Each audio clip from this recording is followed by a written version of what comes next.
সবাইকে খুশি রাখার চেষ্টা করেও আজকে পর্যন্ত মানে এই পর্যন্ত আমি সবাইকে খুশি রাখতে পারিনি। আচ্ছা ছোটবেলায় ফিরে এসেছি, বিস্কুট খেতে খেতে কোথায় যাচ্ছে? খেতে খেতে যাচ্ছে।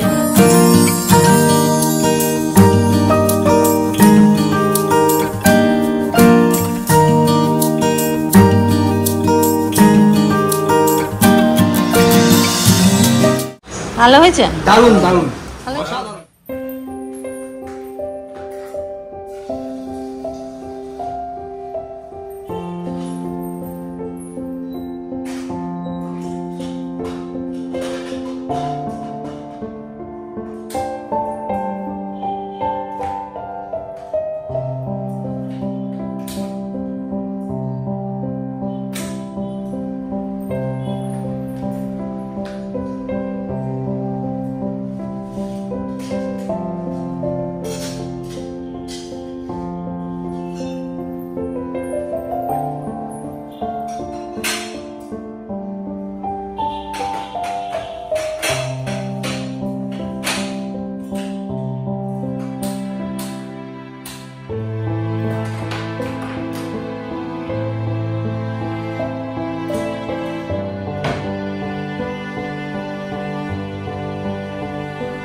Good evening. এখন ঘড়িতে বাজছে 7:10।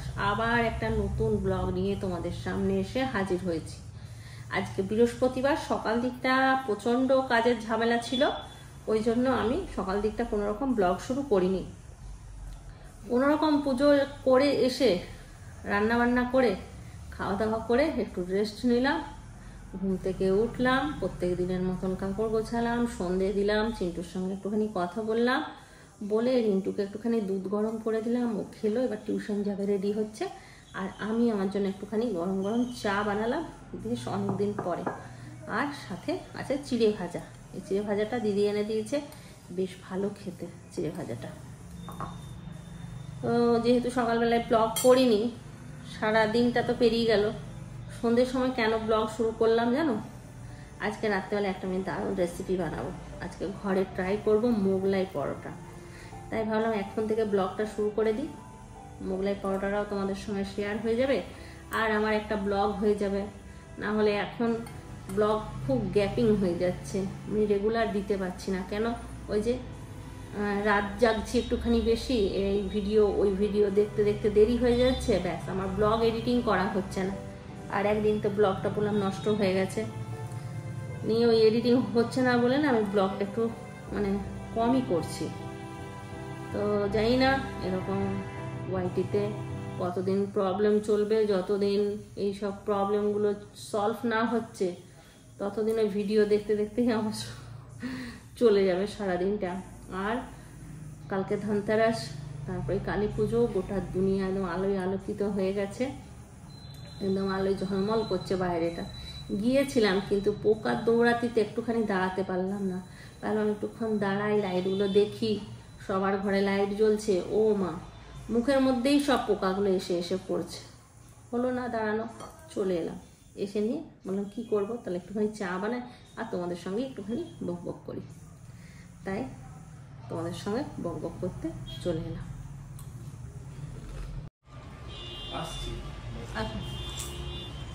তাড়াতাড়ি চলে আসবি, কোথাও দাঁড়াস না, টিউশন হয়ে গেলে।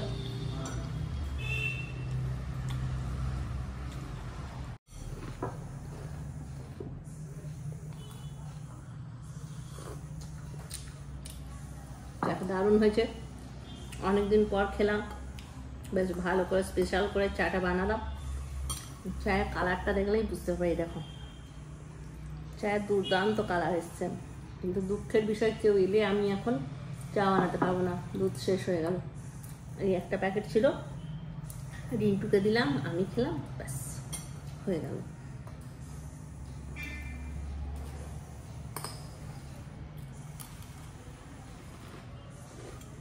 চাটা খেয়েই বসে গেলাম ময়দাটা মাখতে। আর চিন্টু বাবা এগুলো দোকান থেকে পাঠিয়ে দিল, যা যা দরকার ওকে বলে দিয়েছিলাম। কালকে ভেবেছিলাম বানাবো, কিন্তু কালকে এই সরঞ্জামগুলো ছিল না, ওই জন্য আজকে বানাচ্ছি। আর এটাতে ময়ান দিলাম, নুন দিলাম। এবার ময়ানটা ভালো করে মিলিয়ে নিচ্ছি ময়দাটাতে, তারপর এটা মাখবো।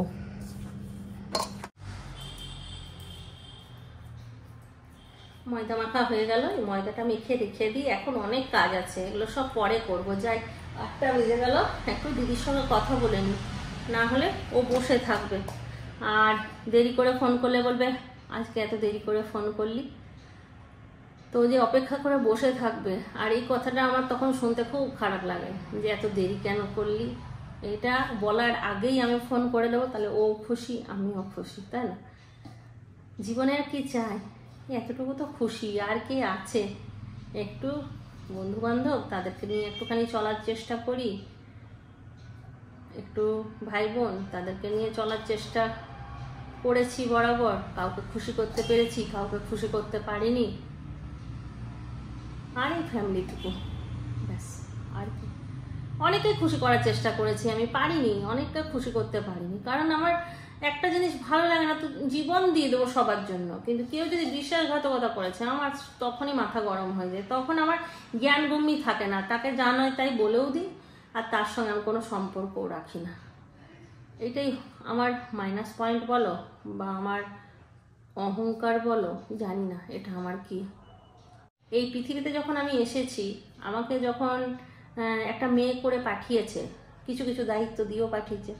বোনের প্রতি দায়িত্ব, দিদির প্রতি দায়িত্ব, ভাইয়ের প্রতি দায়িত্ব, দাদার প্রতি দায়িত্ব, সন্তানদের প্রতি দায়িত্ব, স্বামীর প্রতি দায়িত্ব, সবার প্রতি যখন একটা দায়িত্ব আছে, সেগুলো আমাকে পালন করতেই হবে। কার থেকে পালাবো?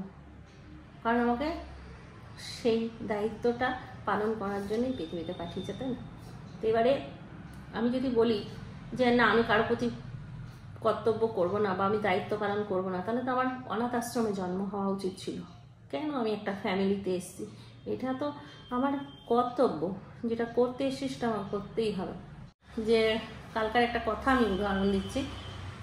কালকে চিন্টুকে খুব মিস করছিলাম। কালকে চিন্টু স্কুল থেকে এসে বললো, স্কুলেই বলি আমি, কলেজ থেকে এসে বলছিল যে মা মাথাটা খুব ব্যথা করছে। তখন এত কষ্ট হচ্ছিল যে কিছু বলার না, যে আজকে ছেলেটা একা, ওখানে মাথা ব্যথা করছে, তো এক গ্লাস জল দেওয়ার কেউ নেই, নিজেকে নিয়েই খেতে হচ্ছে। তো পুজোতে ওর তোলা ফটোগুলো সব দেখছিলাম, আমার এই ফোনটাতেই ছিল। ফটোগুলো দেখতে দেখতে একটা এত সুন্দর হাসি মুখের একটা ফটো এলো। তা আমার মনে হলো এই ফটোটা ছাড়ি ফেসবুকে ছাড়লাম। ছাড়ার পরে হঠাৎ করে মনে পড়লো যে যদি এটা রিন্টু দেখে তখন বলবে কি যে মা দাদাকেই বেশি ভালোবাসে, দেখো আমাকে আমার একটা ফটো দিতে পারতো, বা আমাদের দু ভাইয়ের একটা ফটো দিতে পারতো সঙ্গে সঙ্গে, যাতে না আমার ছোট ছেলের কষ্ট হয়, সেজন্য আমি ওরও ফটো ছাড়লাম, দুজনেরই ফটো ছাড়লাম। সবসময় ব্যালেন্স রেখে আমি সবসময় চলার চেষ্টা করি, যে একেও খুশি করতে হবে, ওকেও খুশি করতে হবে, একেও খুশি করতে হবে। যদি একটা কথা বলে দিলাম যে আরেকজনের দুঃখ লাগলো, সঙ্গে সঙ্গে ঘুরিয়ে তখন আর একটা কথা বলে দিলাম। সবাইকে খুশি রাখার চেষ্টা করেও আজকে পর্যন্ত, মানে এই পর্যন্ত আমি সবাইকে খুশি রাখতে পারিনি। জানি না, মাঝে মাঝে এই কথাগুলো তোমাদের সঙ্গে শেয়ার করে ফেলি, আদৌ করা উচিত না, কিন্তু মনের কথা কিছু কিছু না বললেও পেরে উঠি না, তখন বলে দিতে ইচ্ছে করে। এই সারাদিন ভিডিওগুলো দেখছি তো, এগুলোও তো কোথাও না কোথাও ভাই বোনকে ঠকাচ্ছে, কোথাও কোথাও মেয়ে মাকে ঠকাচ্ছে, কোথাও স্ত্রী তার স্বামীকে ঠকাচ্ছে। তো এই ভিডিওগুলো দেখতে দেখতে না আর মানে নিজের কথাগুলো মনে পড়ে। তখন ওই ভেতরের কথাগুলো কার সঙ্গে বহিঃপ্রকাশ করব, তখন তোমাদেরকেই এগুলো বলে ফেলি। তো চলো, যখন যখন এরকম মনে উথল পাথল করবে, তোমরাই সাহারা, তোমাদেরকেই বলে ফেলি, কিছু করার নেই। যাই, 8টা বেজে গেল, দিদির সঙ্গে কথা বলার টাইম হয়ে গেল। অনেক কাজ আছে, পুর বানাতে হবে এটার, তারপরে আলু সেদ্ধ করে রেখেছি সেটাকে দম বানাবো, তো অনেক কিছুই বানাতে হবে, অনেক টাইম লাগবে। এত কথা বলে দিলে আর কখন কি রান্না দেখাবো।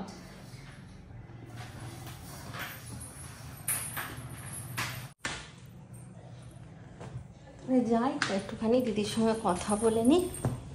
8টা পেরিয়ে গেল, এগুলো একটুখানি পরিষ্কার করে রেখে দিই। আর রিন্টু জানো তো আমার কালকে এই কভারটা দিয়েছে, একটা আইফোনের কভার, খুব সুন্দর কভারটা। ফোনটার লুকটাই পুরো চেঞ্জ হয়ে গেছে, তোমাদেরকে পিক দিয়ে দেবো, তোমরা দেখো, খুব সুন্দর। এইগুলোই তো আমার পাওনা, তাই না? এই যে সবাইকে করি, ছেলেরাও তো শিখছে।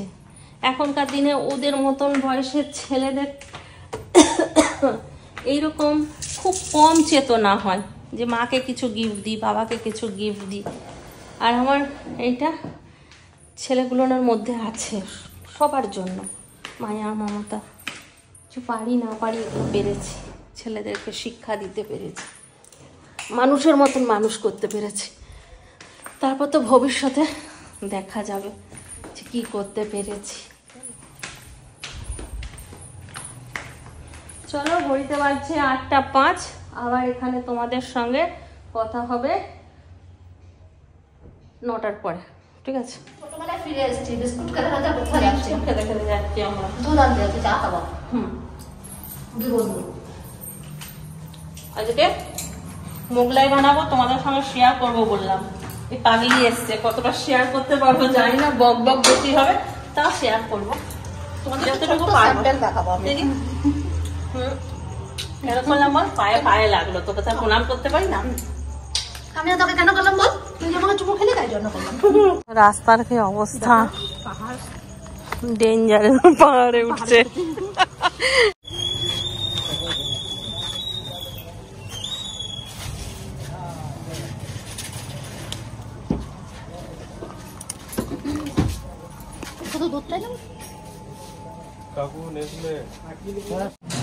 দেওয়ালির লাড্ডু আর কাজু বরফি চলে এসছে, নিয়ে যেতে হয়। এটা এটা মতিচুর কি লাড্ডু না, বড় ছেলে তো এই পুজোর সময় এসেছিল, গেল আবার। এখন সেই পরীক্ষা হবে, তারপর সেই জানুয়ারিতে আসবে। এবার সেদিন আমি ব্যালকনিতে গেছি, আর তোমার মেয়ে আর তুমি দুজন যাচ্ছিলে না, ওই দিক থেকে আসছিলে, মেয়েটা তাকালো, হাত দেখালো। বন্ধু না বান্ধবী চলে এসছে আমাকে সঙ্গ দিতে, ওরা আমার মনের কথা বুঝে গেছে। সত্যি একটু আগেই আমি সবাইকে বলছিলাম যে আমি এই সবাইকে নিয়ে থাকতে কতটা ভালোবাসি, বন্ধু বান্ধব ভাই বোন সবাইকে নিয়ে, কিন্তু আমি অনেককে খুশি করতে পারিনি। তো তোদের ওই ফিলিংসটা টানে চলে এসছিস। চলে এলাম, সত্যি তাই। আগে মন ঢুকলো, তারপর সময় ঢুকলো। এই দেখো সময় একদম একটা লাল জল খাই, না আছে ওটাতে চিনি, না আছে দুধ। নে চাটা খা, দেখ চাটা সর পড়ে গেল। আর এখানে আছেন না জানে মেরে দিল কো ক্যা, ওই চশমাটা পরলে আমার ওই গানটাই মনে পড়ে। ঠিক ওই কাজলের লুকটা এইরকমই, তখন এরকম চশমা পরা মুখটা ছিল। রান্নাঘরে চলে এসেছি, এবার মোগলাই পরোটাটা বানাবো। তো দাদা আর চিন্টুর বাবাও চলে এসছে। দাদা আর চিন্টুর বাবাকে একটুখানি চা বানিয়ে দিলাম, আর এদেরকে বললাম তোরা গল্প কর, আমাকে কোনো রকম হেল্প করিস না, কারণ আজকে একটা নতুন জিনিস বানাচ্ছি, পুরোপুরি ক্রেডিটটা যেমন আমি পাই। তোরা একটুখানি হেল্প করে ক্রেডিটটা তোরা কেন নিয়ে নিস, তাহলে তোরা চুপচাপ গল্প কর, আমি এখানে করে নিচ্ছি। তো দেখতেই পাচ্ছ পেঁয়াজ কাটা হয়ে গেছে, আর দুই দিকে দুটো কড়াই বসিয়ে দিয়েছি। একটা ফ্রাই প্যানে আলুর দম করব, কড়াইয়ে করব মোগলাইয়ের পুরটা। তো তেলে পেঁয়াজটা ভালো করে লাল লাল করে ভেজে নিয়েছি। এরপর আলুর দমে দিয়ে দিলাম আদা রসুন পেঁয়াজ বাটা আর সমস্ত রকম গুঁড়ো মশলা, চিনি নুন হলুদ দিয়ে একটুখানি নাড়াচাড়া করলাম। আর এইদিকে এবার পেঁয়াজটা ভাজা হয়ে গেছে কড়াইয়ে, এখানেও 1 চামচ আদা রসুনের পেস্ট দিয়ে দিলাম, আর দিয়ে দিচ্ছি একটুখানি হলুদ, একটু চিনি, একটু নুন, আর দিচ্ছি একটুখানি লঙ্কার গুঁড়ো। তো লঙ্কার গুঁড়ো দিয়ে ভালো করে এটাকে কষিয়ে নেব। কষিয়ে নিয়ে যেটা মেন সেটা হচ্ছে পাউরুটির গুঁড়ো। তো পাউরুটির গুঁড়োটা করলাম আমি এখনই। ব্রেড কামও দেওয়া যেতে পারে, পাউরুটির গুঁড়োও দেওয়া যেতে পারে। তা আমার মনে হলো পাউরুটির গুঁড়োটা যদি দেওয়া হয় না তাহলে একটুখানি সফট হবে। এদিকে দেওয়া দাও চলে এসছে, একটুখানি চা বসিয়ে দিলাম। আর আলুর দমটা হয়ে গেছে, আলু দিয়ে ফুটতে দিয়ে দিয়েছি, কারণ সবটাই দেখাতে পাচ্ছি না, আমিও তো গল্পে মত্ত হয়ে আছি, আমিও গল্প করছি সবার সাথে। এখানে দেবাদা, সোমা, মুন সবাই গল্প করছে আর আমাকে একবার করে বলছে কি করব বলো, কিন্তু আমি কাউকে কিচ্ছু করতে দিচ্ছি না, জানি না কতক্ষণ ওদেরকে আটকে রাখতে পারবো। তো লাস্টে মনে হয় আর পারবো না। তো দেখো কথা মতন চলে এসছে চিন্টুর বাবা হেল্প করতে। চিন্টুর বাবাকে বললাম পরবর্তী স্টেপটা একটুখানি আমার সঙ্গে সাহায্য করো। পুরটা পুরো রেডি হয়ে গেছে। এরপর 4টে ডিম ফেটালাম, ফেটিয়ে নিয়ে ওর মধ্যে পুরটা দিয়ে দিচ্ছি, দিয়ে এটাকে ভালো করে মিক্স করে নিয়ে এটাই হচ্ছে মোগলাইয়ের পুর। তো আটাটা অনেকক্ষণ রেস্ট হয়ে গেছে, এরপর লেচি কেটে নিচ্ছি। তো যেহেতু আমি, চিন্টুর বাবা আর রিন্টু এদের জন্য, আমাদের জন্য করেছিলাম, তো একটুখানি ময়দাটা কমই মাখা হয়েছে। লেচি কেটে আমি দেখে নিচ্ছি যে কতগুলো লেচি হচ্ছে, যেহেতু মোগলাই হবে তো একটু বড় বড় লেচি হবে, কম পড়লো, তাই আবার একটুখানি ময়দা মেখে নিচ্ছি। যদিও ওরা বলছিল খেতে পারবো না, জোর করে আমি খাওয়াচ্ছি, ওরা বলেছিল যে 1-2 পিস করে খেলেই হয়ে যাবে, কিন্তু আমার সেটা পোষালো না, তাই দাদাও হেল্প করতে চলে এসছে, শেষ পর্যন্ত ময়দা আমাকে মেখে দিল। এরপর দেখতে থাকি কে কে হেল্প করতে আসে। প্রথম দিকে তো খুব এনার্জি নিয়ে গিয়েছিলাম যে কিছু করতে হবে না, আর দাদা আর দেবাদা দুজন মিলে ঝগড়া করছে বলতে দেবাদা বলছে আমি সিজানো খেয়ে থাকতে পারি না, আর মানে সেই শীতের সময় ঠান্ডা ভাত খাওয়া আমার পক্ষে হয় না, আর দাদা বলছে কেন পারবি না, ওরা এত স্যাক্রিফাইস করতে আমি সামান্য ঠান্ডা ভাত খেতে পারবো না, আমি একটু স্যাক্রিফাইস করতে পারবো না, এগুলো মনে রাখতে।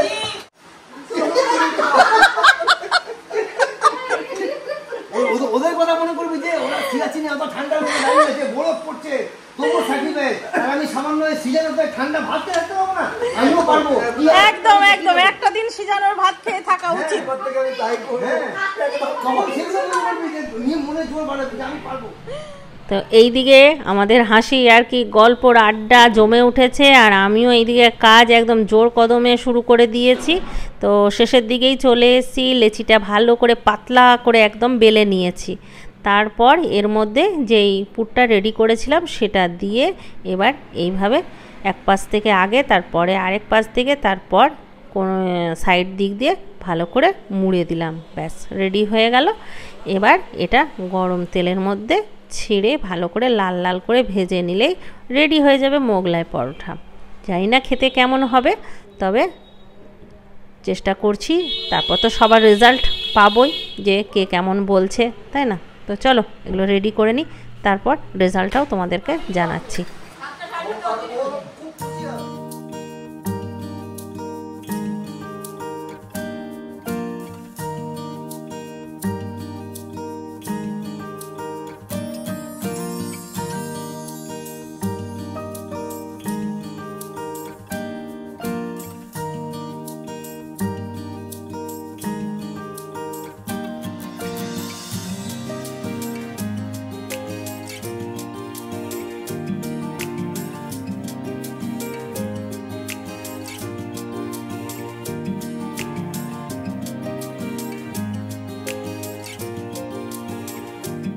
ভালো হয়েছে? দারুণ দারুণ, অসাধারণ, সুপার, মারাত্মক টেস্ট,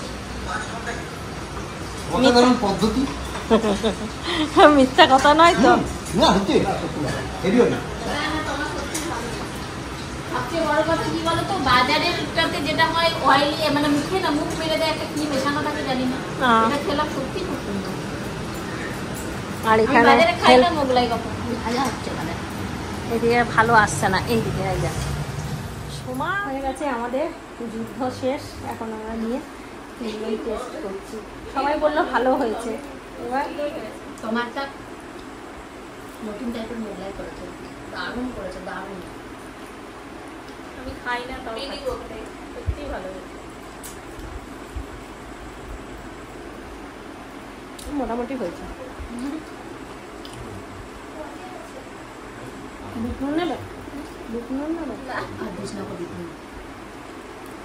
চলো আজকাল ব্লগটা এখানে শেষ করে দিচ্ছি, খেতে খেতে সবাই ভালো থাকো, সুস্থ থাকো, ব্লগ দেখতে থাকো, টাটা, গুড নাইট।